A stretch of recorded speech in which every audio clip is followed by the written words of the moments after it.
All right, I've got 10:15. We'll go ahead and get started with our farmer panel on reducing cost with no-till and cover crops. Our moderator is Jim Horman. We have with us Matt Burkholder, Jeff Dooling, Matt Van Tilburg, and Cody Beacom. And we will turn it over to Jim. Can you hear me? There we go. Finally kicked in. All right, we're going to talk about how to reduce cost on the farm. We're going to use the same format that we did yesterday when we talked about climate. So I'm going to have each one of these guys kind of introduce themselves. Whoever's got the microphone, we'll just start at that end and just keep passing it back and forth. And just tell us a little bit about yourself and give us at least one thing that you're doing on your farm or your business that's helping farmers reduce costs. So we're going to start with Cody Beacom. Good morning. I'm Cody Beacom, Knox County. Own Bird Agronomics. We deal with cover crop seeds and making cover crop mixes for folks. In addition to that, also farm just a little bit with my dad and brother-in-law. Kind of have a unique experience in this arena here, just almost out of necessity. Like when we purchased our farm, I'm basically first generation, so didn't really have a lot of other resources to fall back. So trying to trim our costs to make sure we could make the farm payment was kind of a necessity. So I guess one example to follow up Jim's question there that I'll give that we've done a couple of times, and this is kind of some hairy stuff. I'm not saying I would recommend it necessarily to the masses, but it worked and it worked well for us. We've actually let our soybeans grow with the cover crops, planted them green and let the cover crop continue to grow with the soybeans, and then terminated V2 or V3. And to a T, both times we've done that, they've been our best beans across the board. So that's one example that saved us costs. And one of those times we were able to get away with only one herbicide pass for the entire season. So that was money back in our pockets, and that worked out very, very well. Do you think that would work in a dry season, or do you think those cover crops would take a lot of water? So last year is one example of when that worked well for us. We had a window. Kind of our thought process was, we wanted to wait for the cover crops to get a little bit bigger, maybe 10th or 15th of May before we planted. But we had a really good window late April last year. Things were fit and we went for it. So at this particular farm, we'd had cereal rye flown on into standing corn fall of 23. And in summer of 22, following a wheat crop, we had planted a multi-species cover crop at that farm. And it was probably a 15-way mix. I think in that case, we had well over 200 pounds of nitrogen in the biomass, plus quite a lot more in the soil at that time.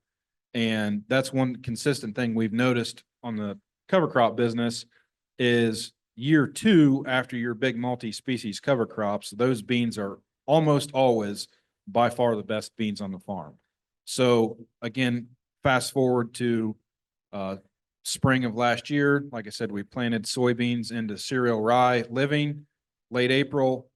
And I think in combination of the agronomic benefits of planting early, along with the multi-species cover crop releasing all of its nutrients, that we had tremendous beans on that farm amidst the drought. So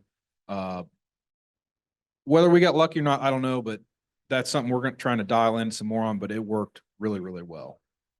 Okay. All right. Let's have Matt introduce yourself and, tell us at least one thing that you're doing to reduce costs. Good morning, everyone. My name is Matt Burkholder, and I farm in Allen County, Ohio. And I'm also part of the Nature Conservancy and the Farmer Advocate Program. And just a little plug for that today at lunchtime. In the back area of the lunchroom, we're going to have a get together with the farmer advocates, and whether you'd like to become a farmer advocate or be helped by a farmer advocate on your conservation journey, please come and join us, and we can talk more about that. But on our farm, a few years ago, I started asking the questions about seed treatments and about traits. Oftentimes in some of these magazines, we see that they promote, let's say, triple stack corn and these traits. And I think some of those treatments are more geared maybe or out west where they're growing continuous corn. So the question I started asking when I'm in a corn bean or corn bean wheat rotation, do I really need all of those traits? So it's probably been 7 or 8 years now. We've just been growing Roundup corn and not having any of the other traits. And we've been successful with that. And then for soybeans, I'm not sure what the cost savings is anymore, but we have not been using insecticide treatments on our soybeans. We're still using some fungicide treatment on the seed because I think that helps with some germination. But then we're also putting inoculant and living microbes on the soybean seed. And then for wheat, I'm not using any treatment at all. So there's a cost savings that we've been utilizing. But like we said, like Cody said, we wouldn't encourage you to do that on your whole farm, but to just do some test plots and see how that works for you. Jeff Dooling, Putnam County, about 30 miles north of here. I guess I do a lot of side by sides, but I am looking at the traits but I have to, way I'm set up, I have to have the Herculex gene because I use the Liberty Link to clean up water hemp in my corn. But in the soil, I'm in the soil and water realm, so I am trying to promote cover crops. But when I talk to you guys are the norm here, we're all together. But I got people that are coming to me that as soon as I mention use cereal rye in the fall, they glass over, they want to walk away. They don't even want to talk to me no more. So my idea, I want every acre covered going into winter here. In our area, we use a lot of wheat. It's working. I mean, you can drive it up and around Putnam County right now, and there's a lot of acres covered with wheat. If you can get oats, use oats, but oats is getting expensive, radishes. Just to get these guys started, these guys don't have organic matter. They're worried about, they're going from conventional tillage. Actually, they're doing tillage, leveling it off. I just want to see some cover out there.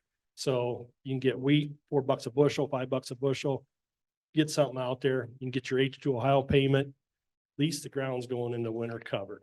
So then once we can get them on board for a couple of years, then we start talking. Let's go over cereal rye, start doing some other things. So that's where we're working at right now. Good morning, Matt Van Tilburg, farm in Mercer County, have ag retail operation also, but found is less tillage. You know, you can save a trip when you don't do when you do a no-till or add a cover crop, you could do less tillage and you can save money on equipment and fuel by going over that acre less times.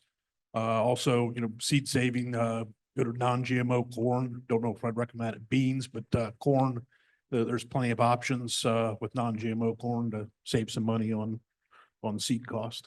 And plenty of options on the herbicide to control the weeds. Yep. All right. So now I'm going to give you a two-part question. We're going to continue with the cover crops. So tell us, what do you think those cover crops are doing for you? And give us what you think is a low cost, in your idea, in your mind, the best mix of cover crops. And I know that can vary quite a bit. There's some that are very expensive and some that don't cost much. And a lot of guys are kind of dropping out some of the more expensive ones. So if you got any insights on which ones maybe you've used in the past that are a little expensive and you dropped out just for economics, share that information with us. But give us some of the benefits of the cover crops and give us what you think is your perfect mix that you're using now that's low cost, and maybe tell us, what some of those higher priced ones that you thought, well, maybe I really don't need those. It's nice to have that diversity, but when times are tough, we got to cut somewhere. So. Okay, some of the benefits of cover crops, there's a lot of them, but it sometimes takes a couple of years to start getting the soil to change. The tillage is a crutch. You always got to think the ground's hard, so you got to do tillage. Well, the first year of cover crops, the ground might not loosen up right away, but after a couple of years, you'll start to get the earthworm mittens. You'll get the water infiltration rates will go up because you have the earthworms there creating the pores. And the fungi, you don't think of livestock below the ground, but the cover crops are feeding the livestock all the microbes in the ground that help the plant, your corn and beans grow and grab nutrients from the ground and start that cycling process. So like I say, the cover crops do a lot to that. As far as different species of cover crops or what to use. Sometimes I think the NRCS, when you go to these equip programs, they want you to put 60 pounds of cereal rye out there. And if you're going to wait and plant green, 60 pounds is okay, is fine. But if you're going to kill it early, 60 pounds, you can just reduce the rates and that will reduce your cost down quite a bit. You know, if you're going to kill it early, you really don't need 60 pounds out there, in my opinion. Right. Especially before corn. I don't like 60 pounds. I like I think a thin cover crop, you go out there, it might not look picture perfect, but you start digging in the ground and there's roots go quite a ways away from each species of cover crop, that it really doesn't take that much cover crop seed in the fall to do a lot of good in the ground with the roots under the ground. So, I might add, if you want to cut that rate on cereal rye, just add in just a little bit of kale or rape. And you only need like a pound of that. I forget what the full rate is with the H2O program, but that can actually reduce your costs because you got to have a 50-50 mix on that. And they go by whatever the rate is, but it's a way to get less seed on, Yeah. cut your costs down, and you just substitute with something else. a yeah, little or, bit. or mix it with some oats, something that Yeah. doesn't overwinter, Yep. especially guys starting off. If you can mix the cereal rye Yep. with some oats or rape or something, the rape's a real small seed. Mhm. Low, quarter or half pound of rape goes a long way. It's a lot of seeds. And Mhm. that still fulfills your H2O or NRCS requirements by mixing and getting that rye down to where it's manageable or easier to manage, especially it's less scary for a Mhm. first time guy or going to corn. Mhm. So. Yeah, we use a lot of rape. I just struggle. I only that's what I'd use, just 2 pounds, spread it with my clover seeder in the fall. Rape can go in after soybeans. The only problem is if you want to plant green, it gets a heck of a stalk on it and it'll bounce that corn planter around. So I don't recommend that, or kill it early. Rye, I love rye, love cereal rye. You can buy, I didn't get a price yet this year, but last year we're on a semi-load of rye, $12. So a bushel, and like I said, cut it down to 20 pounds. If you're not in any programs, 20 pounds is plenty. So, where I'm at in Putnam County, we were very fortunate. I've been using red clover for a long, long time up in that area. We got a seed cleaner up there, but my return on investment, red clover is probably the best because I frost seeded in the wheat. We got cattle, we bale it the next spring. You get couple ton of that at $100 a ton, that pays off. And then you run that clover till the fall, and then we harvest the seed. Guys are going 4 bushel to 10 bushel in our area at $120 a bushel. That's pretty impressive. Then the following year you plant corn into it, you got some nitrogen out there. So if you're in the Northwest area up here, look at red clover. The return on investment's impressive. As far as some benefits that I've seen, we've got a couple fields that we rent and we don't own, that are wet fields. They're always the last ones we plant and try to be the first ones we harvest because we'll plant an early season cash crop there. But we have seen those fields have different areas that we used to have to plant around.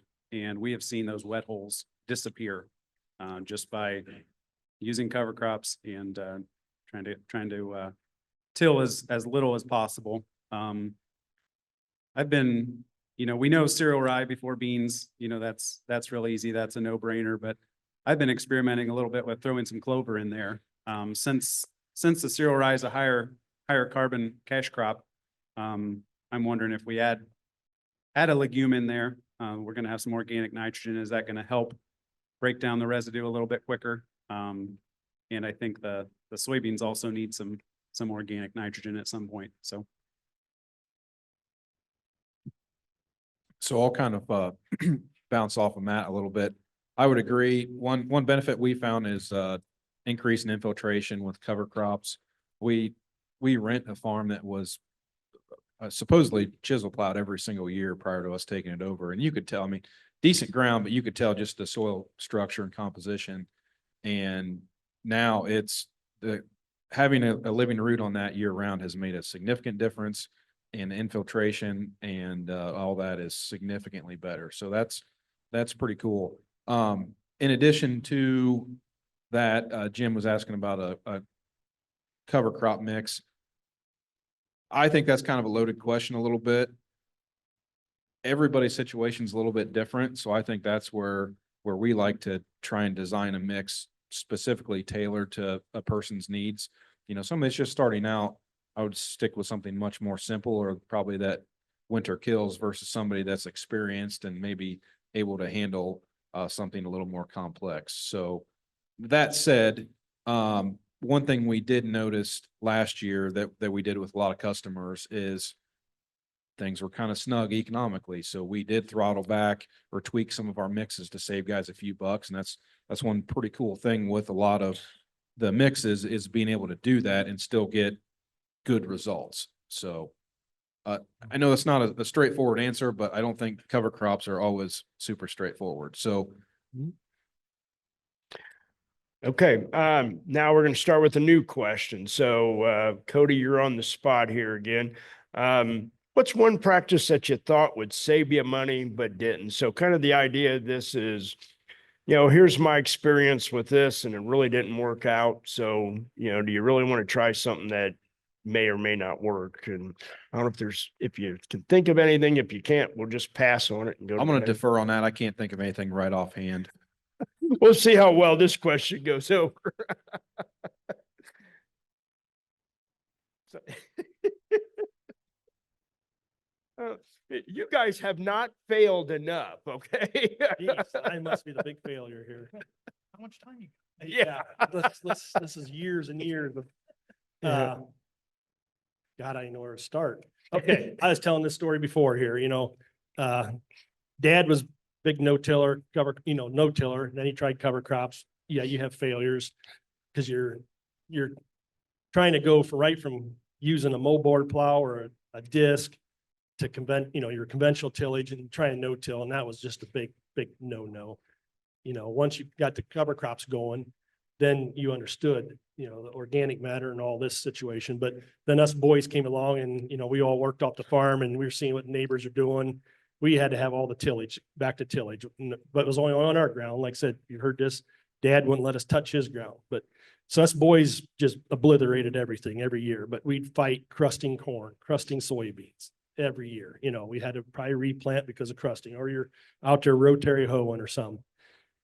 Now, yeah, I struggle with some slugs. I struggle with some voles, but it's minute, very minute. But I am still struggling with planting corn green. I can't, it just doesn't. I even I plant all my soybeans first. I still try to do corn, but return on investment, I do side by sides because I'm always not a believer. I got to be proven myself first. But planting green and corn, I struggle with the yield versus strip till or burning it off early.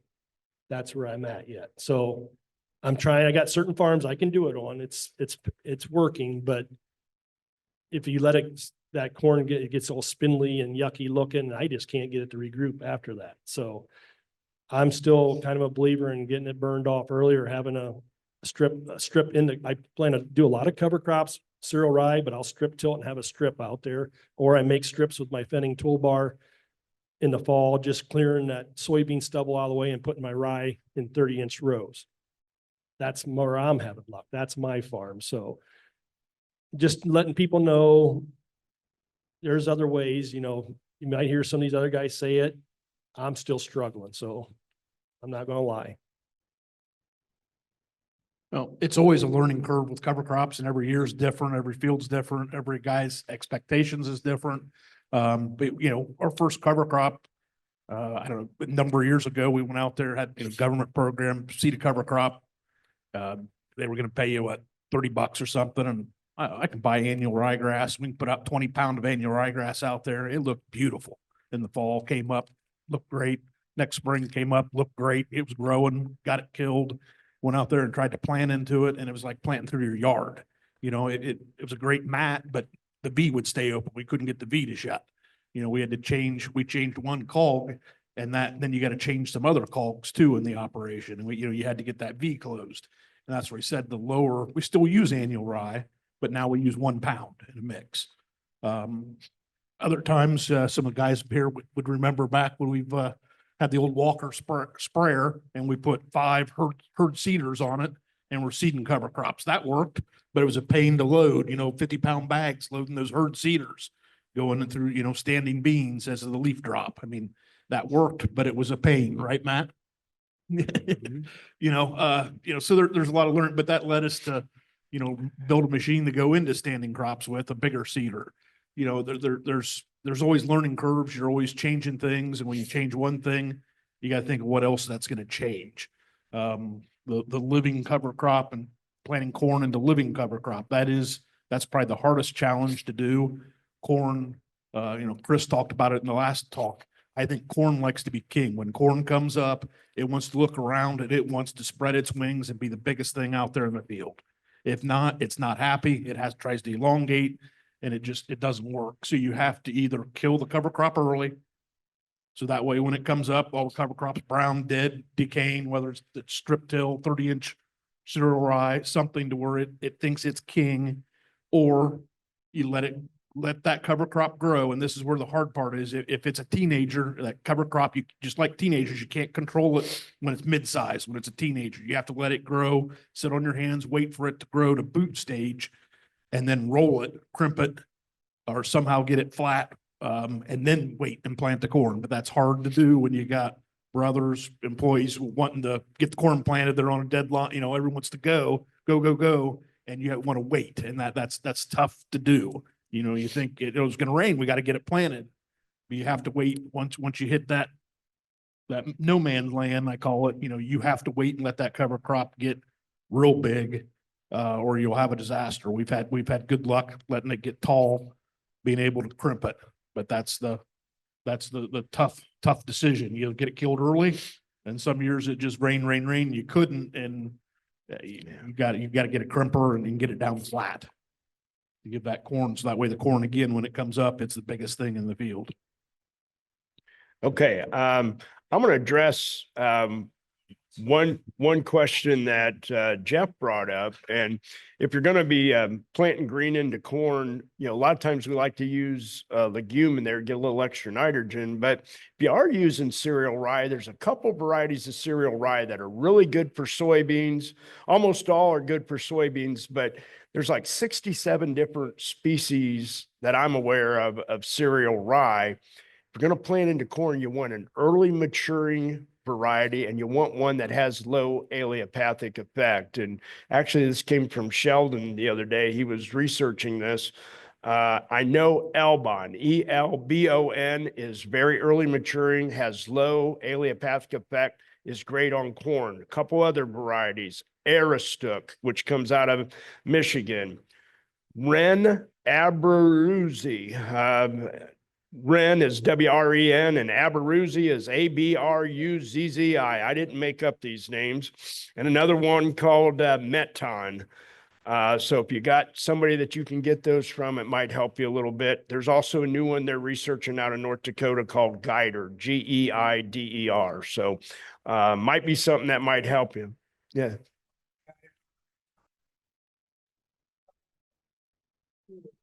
Okay.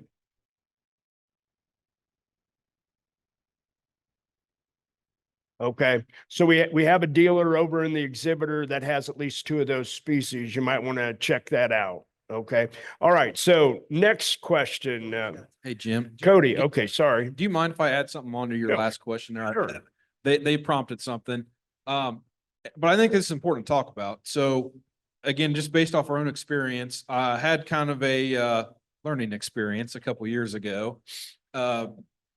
Again, this is on the extreme side of things, but I guess I'm willing to take that chance on our own operation before I recommend it to somebody else. And this didn't exactly go as intended, but we had a significant cover crop. We planted after wheat, and the intention was to plant it before it got knee high or so, but it rained and that didn't happen, but that's okay. We're prepared for it. We had a crimper on front of the planter and pulled the planter right behind, planted crimp it and plant it in one pass. Worked awesome, had a good stand come up. But just that farm's not real close to home. There's a one period of time that we weren't down there to scout things. And when we'd had that cover crop burnt down, I don't know, a day or two after we planted, we didn't put any insecticide in it. You know, we'd heard a lot of folks talk about, oh man, you don't need insecticide. And there's a lot of benefits not to having that, keeping the beneficials growing. Cool, that sounds great. Let's try it. It kicked our butt. A couple bucks on insecticide would have gone a long way because we ended up that short period that we didn't have anything or that we weren't scouting that farm. I think it was only a week's time or so. Stink bugs had come in and they wreaked havoc on that crop. We still had a crop. It worked out, but we really inhibited our yield potential there. And that was a good lesson for us. Like, all this makes sense. I mean, I like the idea of it, but a couple of dollars an acre would have saved a significant amount of that crop. And so I guess I would just caution you that maybe before you take a big leap like that, just try something like that on a smaller scale to be able to buffer any failures or detours that may happen. So that happens to be an invasive. I probably not going to get this right. Is it maramated or something like that? Stink bug. It's an invasive, has no natural predators to it. So that came from Europe and it's starting to cause havoc around. So, all right, next couple questions here. What are some things financially you guys are doing? Whether, you know, loans, pre-buying, shared equipment, anything like that. If you guys can talk about that, just what are some ways that farmers can cut down, you know, cut their costs? Anything you can think of that you might share. If you don't have anything, just pass it on. So I think in general, there's three main things I was thinking of the last few days that would kind of be pertinent to this. The first thing would be you can't really cut costs if you don't know your numbers. So I think that would be my first recommendation. Kind of know where you're at to start with. And then also on top of that, make every pass count. Maybe there's something you can stack up and accomplish two tasks at one time with one pass across the field. And lastly, consider the biological component of the soil. That's a whole other realm and a whole other discussion, a big rabbit hole we could go down. But in general, if you consider that biological component in your fertility program, there's a lot there that could be used to potentially save you some money. And I think we all like that. So I'm going to answer the question, but I'm going to put a little twist on it.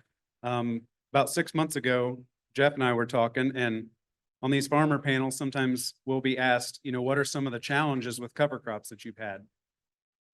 But Jeff said, you know, how many times have we replanted in a clean tilled field? You know, we forget that. Well, for me, that was like 15 years ago. So we forget that. So one thing I look at as a cost savings, you know, we talk about, do we terminate early? Do we terminate late? Well, I've been mostly terminating late on soybeans into cereal rye. I don't think I have ever replanted an entire field of soybeans when it's been planted into 6 foot tall rye. You know, replanting sucks. We all hate it. You know, where do you plant? Where do you not? So I see that as a cost savings for me. You know, out of 240 acres of beans last year, I replanted 7. And that was just, we got 1.5 inches rain like a day and a half after I planted the beans. That's just, and it's the lowest part of that farm. So I see that as a cost savings. We kind of like to talk about the challenges we've had with cover crops, but we forget in the full tillage, how many acres have we replanted over the years into bare soil? So just my thought.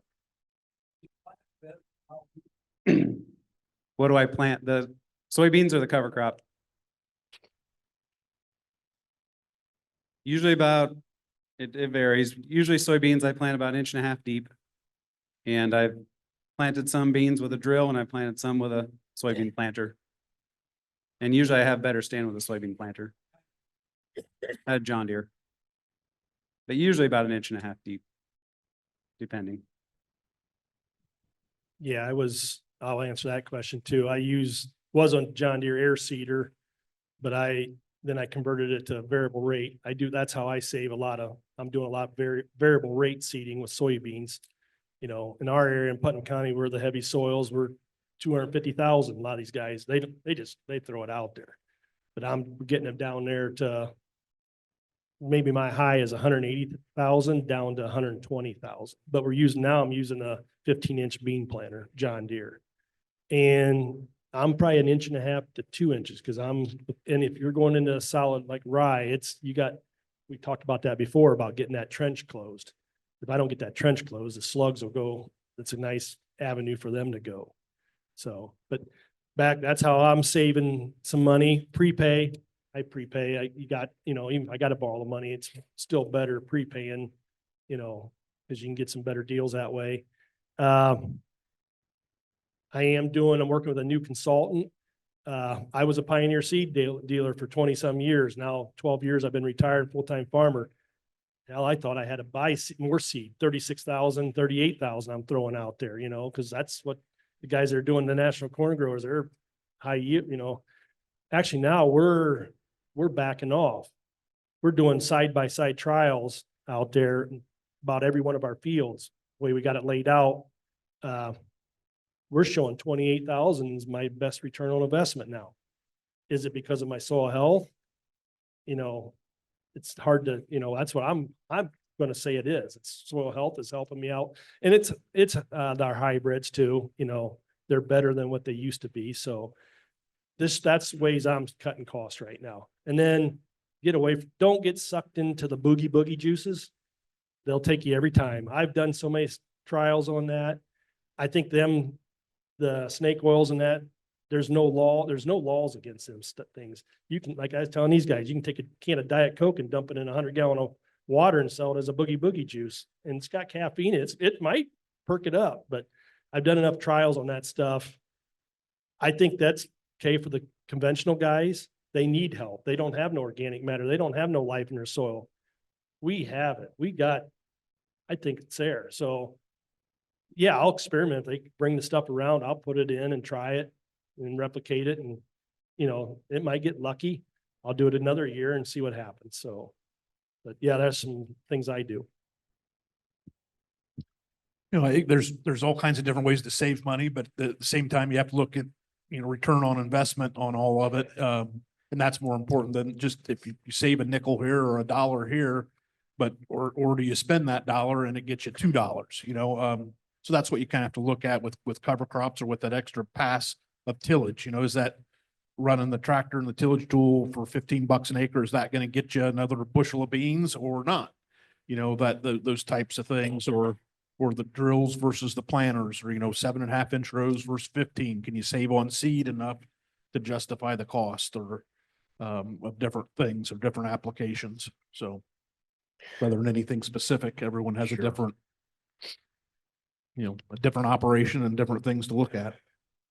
All right, next question is, what are some things you guys might be able to eliminate or cut back? So are you using seed treatments? Are you going bare?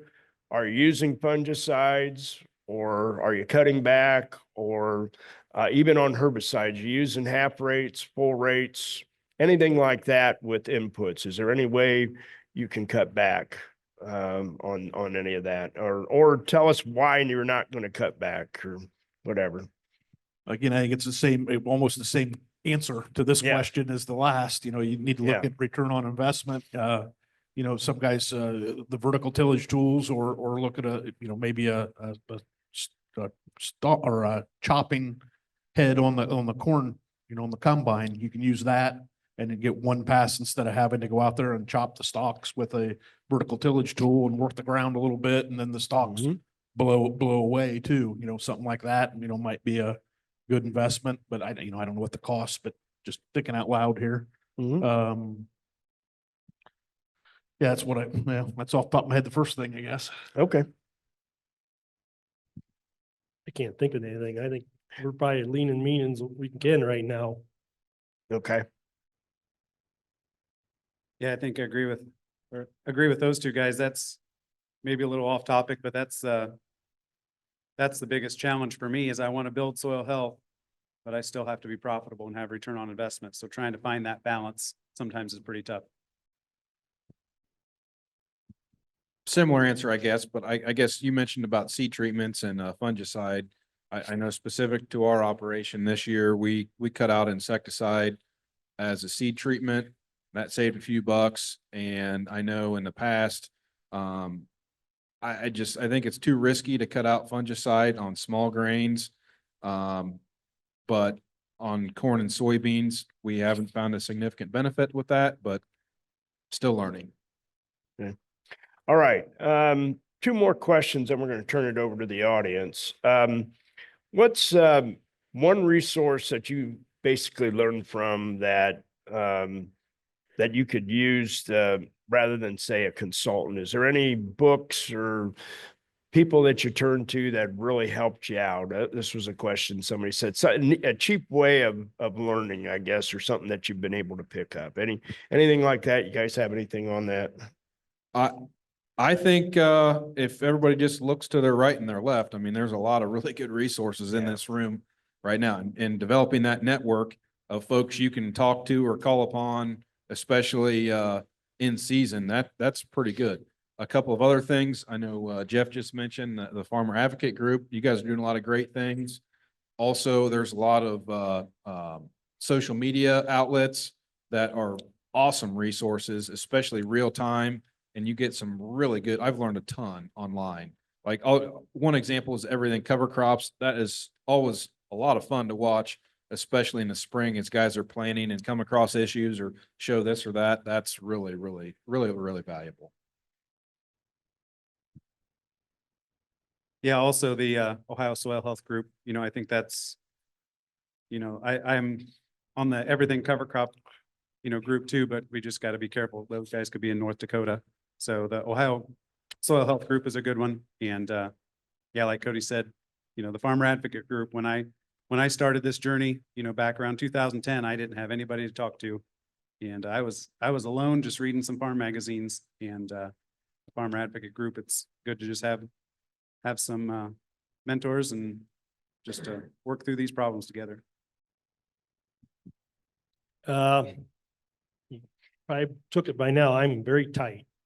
I don't like spending money, but with my position, I found out there's some good, people out there, the OSU, Rhodes State College.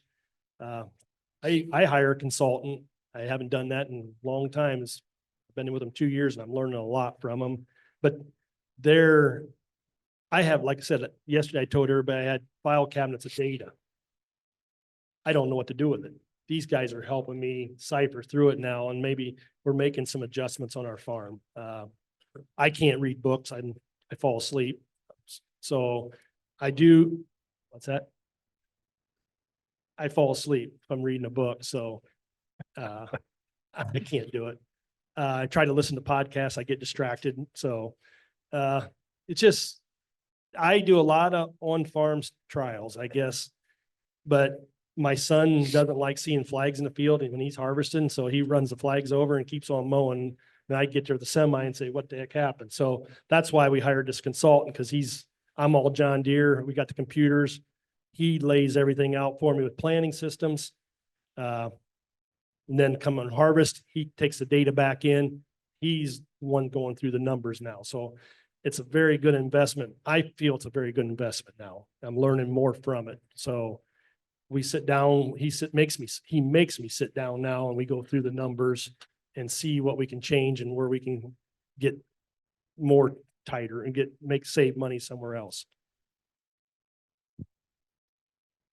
Well, when you run into troubles, there's a lot of people that probably have already experienced the troubles. So you get on the phone, start talking, visit with neighbors. If everyone has Jim Horman's number. He knows a lot about this stuff. But I've talked to him before. Used to talk to Dave Brandt. He knew a lot and had a lot of experiences, but just, have those resources available to talk to people that have already been there, done that, see what they did. And they might have done it wrong the second time too, and have a better idea, or how to fix your problem, because there's always something going on or in a way to fix it. Okay. One last question, and then we'll take audience. I know Dave Brandt, before he died, he said, I have just piles and piles of closing wheels that I'll sell you cheap, that I've tried, that don't work. So tell us a little bit about what kind of closing wheels you're using on your farm, under what conditions. And I'll tell you one other big modification that Dave always was very emphatic about is get rid of that front coulter. And the reason being is because you're distributing the weight. You just really want your disc blades to take all the weight so you don't have to put so much pressure on it. And he said a lot of guys now are getting rid of that front coulter. So that's another piece of equipment, a modification that you can kind of do away with. Dave kind of before he died said simpler is better, but talk just a little bit about closing wheels. Cause I mean, a lot of guys are experimenting with closing wheels and that is a big expense. And just tell us what you're using and any experience you've had with closing wheels, and again, what kind of conditions you're using it on, because it probably is going to vary from field to field a little bit. So anything on closing wheels that you might say, or planner or equipment modifications. Yeah, Jim, I don't know much about our closing wheel system. My brother Luke does all our corn planting and he kind of takes care of that part of it. I know we've tried different closing systems, had different ones, and I think we're always playing with that. It kind of depends on the year, the soil conditions. You know, I think some work better than others, but I think everybody would have a different opinion. Yeah. I don't think, it all depends. Sandy ground, clay ground, moisture content, it really plays a lot of differences in the closing system. The row cleaner system, we play with that too a lot. And when you go to plant green and bigger cover crops and have vetch, I've been cursed at a couple of times because those systems get all tied up when you get into the bigger cover crops, and we remove those. We put them on and then we remove them, and they're sitting in a pile, brand new ones that we remove. So and I've helped do that before because that dang cover crop does not work well with row cleaners. They just get a big ball and you have a red planter with a bunch of green hair attached to the front of it. So that's not fun. I've always said you don't want to be baling hay when you're trying to plant corn, right? Yeah. That's No. that's Yeah. that's what Yep. happens, right? Yep. Yes, I'm the one that has all the boxes in my shed, different cast closing spikes. We've been through them all. Right now, we are running the Yetter twisters on both corn planter and bean planter. They're side by side. They're not front and back. There's, like say, side by side. I try to run as little as possible of down pressure on them, but it's easy to go through and just adjust that. Corn planter, I am not running a coulter on the front. I run the John Deere. They got new disc out that they're a lot stronger.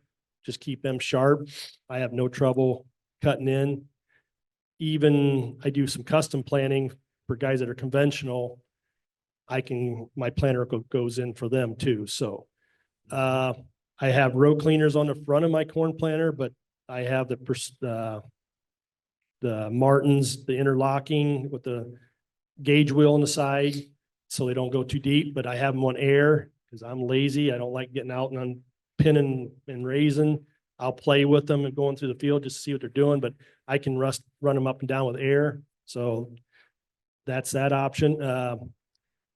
Soybean, the bean planter, 15-inch. I am running a coulter on the front yet because I'd like to say I do custom planting. And even on ours, because corn, usually I'm running later in the fall, November. I run floaters on my combine with deep lugs, and even with cover crops, out there, I still can leave a lug print, and that coulter in the spring just helps smooth out the ride.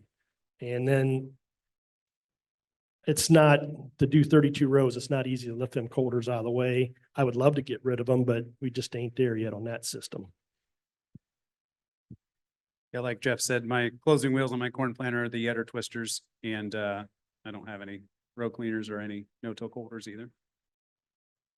Same, twisters on our corn planter, and then we've got a drill that we plant beans and small grains with, and I don't remember the brand, I think they're Martin.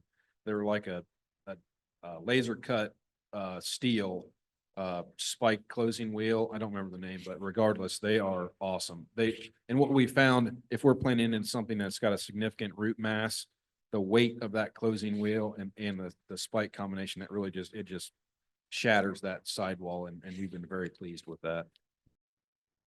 Okay, guys, we're gonna open it up now to the audience. So if we've got any questions out there, just raise your hand and we'll try to get you a microphone. I guess we can only use one microphone at a time. So, but or just shout it out. So questions on reducing costs? Yes, back here.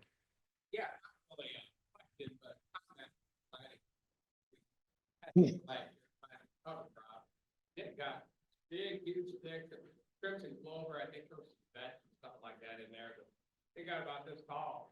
They went in there and planted that and they drug stuff all over the place, because in fact, the guy planting it called me and he was complaining about it. I didn't think it was gonna amount to anything, the next quarter came up, perfect. Did really well, so, not really. Yeah, I mean, I got 32 fields. Every field's different. I have the confidence to plant green. Don't get me wrong. I'm comparing it to other fields. And like I say, I'm still doing trials yet. And right now, return on investment is either strip till or just clearing a strip. But if last year I planted green, I had to because it got wet. I'm not scared to do it. I know I can do it. It's just not the yields that I'm expecting, I guess. Yeah, you look at a whole field, 100 acres, yeah, it might do 220, but the field that I did plant with strips did 240. Now, is it, it's in a different area. Yeah, that's the problem, that's the way us farmers are.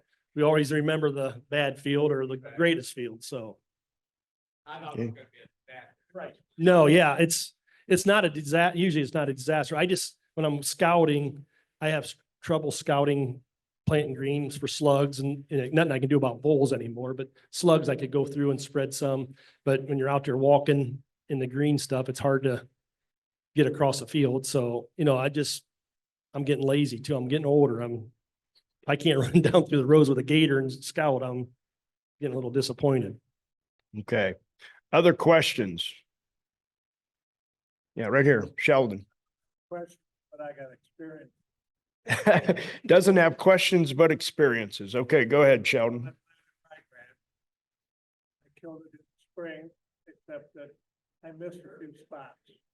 And I never went back to re-kill them right then. They went to seed. Once they go to seed, took me 3 years to get them eradicated. Yeah, I actually did some disking work. yep. They came, those spots, I could never get any crops to grow in those spots. Ryegrass, completely took it over. Okay, so yeah, that is a key thing we're talking annual ryegrass. Annual ryegrass, you got to make sure you do everything right because you've got to kill it at the right time. I forget what they say. You should mow your lawn twice before you spray the annual ryegrass because it has got a root that's like a thistle and it's going to go to seed quickly and then it becomes a weed. It has twice as many roots as what cereal rye does. It's really good for improving soil structure, but it's one that takes the most management. So you got to be really careful if you're doing ryegrass. The guys that are doing that, you probably better spray it yourself because usually the co-op doesn't know how to do it right. And you can really mess it up. So there's a website that's got there's like 6 or 7 things that you can avoid issues on if you're going to be growing annual ryegrass. Okay. Next thing with the ryegrass is we've been finding it where the tile and the main. Yes. Okay. On the ones that are plowed in. Okay. Okay. They figured it out that when you make that connection, you have to go deeper, right there at the connection. Mm-hmm. The connection, that's when water sets. Okay. Yes. And the rye roots can keep on growing. Yes. So a little bit on tile. I'm not sure everybody can hear you on our thing. So what he's saying is where they found that the tiles are getting plugged is where you make the connections to the main tile because you got water in there. They've learned a couple things. It's not only cover crops, but all crops, corn, soybeans, wheat, hay, sugar beets, you name it. All of them can plug your tile. It usually occurs because you have a bump in it. So you've got standing water, or if you've got a spring or a source of manure that's going into there, the rye roots or any root will go down and plug a tile because they're looking for both water and nutrients. So if you keep your tile to grade and you don't have any wet spots in it and keep it open, you should be able to, because roots don't grow in a vacuum, guys. They don't grow in the air. But if there's nutrients there, they will grow towards those nutrients. And then what happens is they'll clog up your tile, and man, you can have, you know, half a mile of tied up tile and you won't know where it's at. So you got to be a little careful. Yes, Sheldon.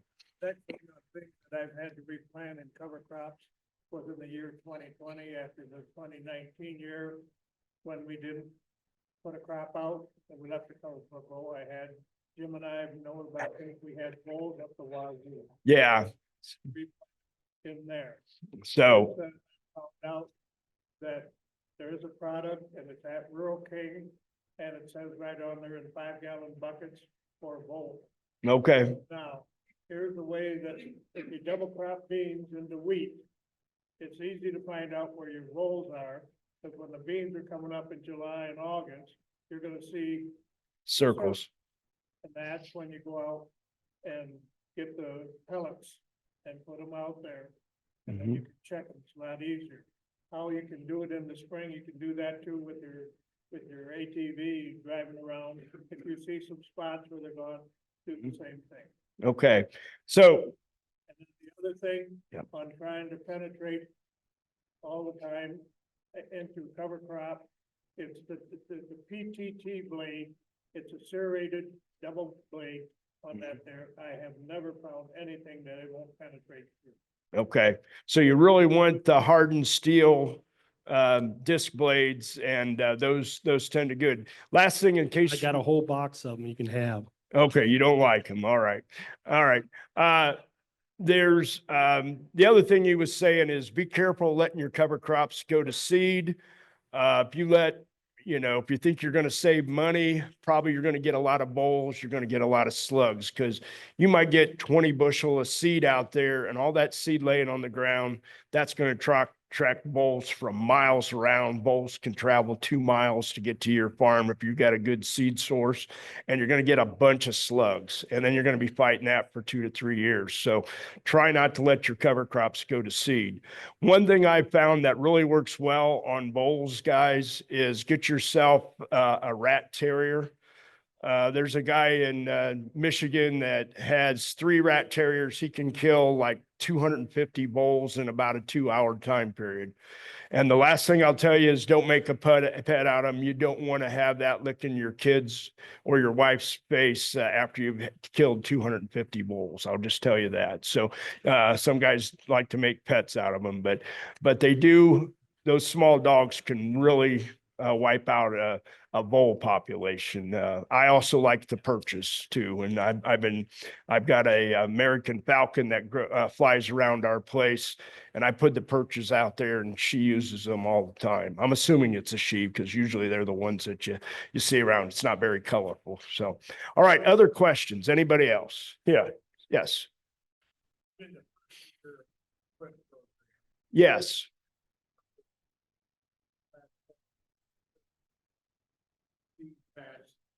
October 1st, Mm-hmm. going into corn next year, seed and the beans. It was 50 pounds of cereal rock. Yep. Yes. Try to use land, Mm-hmm. but they don't accept that. And, I mean, I definitely cerealized back down. So that's the equip program, not the H2O. Okay, so let's make that distinction. The equip program, he's using the equip program, and they're saying you got to use typical government. Okay, I'll just say it, typical government. So I think I would double check that, because I think as long as you got like rape or something that's overwintering, like vetch, okay. you don't have to go that full, right, Jeff? I'm pretty sure. As long as it amounts to 100%. Okay. I don't see any. Where are you RCS. located? Where are you located? Can you tell us where you're located at? Okay, so I will tell you this. Yeah, move. Yeah. Move, okay. I will tell you this, sometimes there's different levels in federal government. Not everybody knows the rules and they interpret the rules just a little differently. So you might want to check with that. I don't know. We have Mark Smith here. Maybe he can tell us a little bit about that because we're getting different answers here and I don't know what the correct answer is. 50% of the total winter. Yeah, And then we make up the remaining 50% for other species like was talked about. I guess. Elater. okay. They are. Hmm. They get specifics with the situation. So just understand Equip's a little different than H2O. So they're, yeah, I don't know all the rules. So, do they? Okay. Okay. So it might be just a situation where we got to educate some people or that, because it sounds like we should be able to do it. I know you do that all the time, Cody. So with your seed business. So you have anything to add to that? Yeah, I guess, just kind of, plan of action in your case moving forward. If your comfort level is not quite there, you may consider terminating that early. Just save yourself the heartache.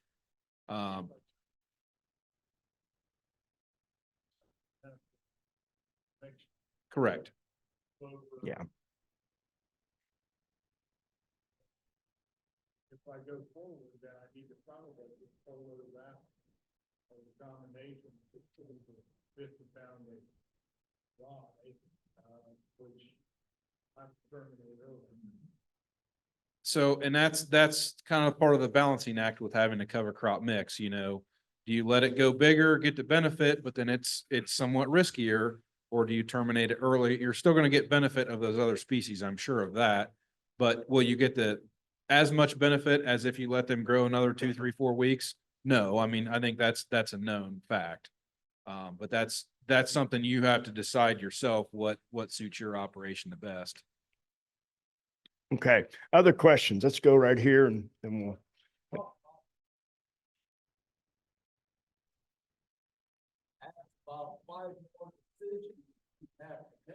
Yeah.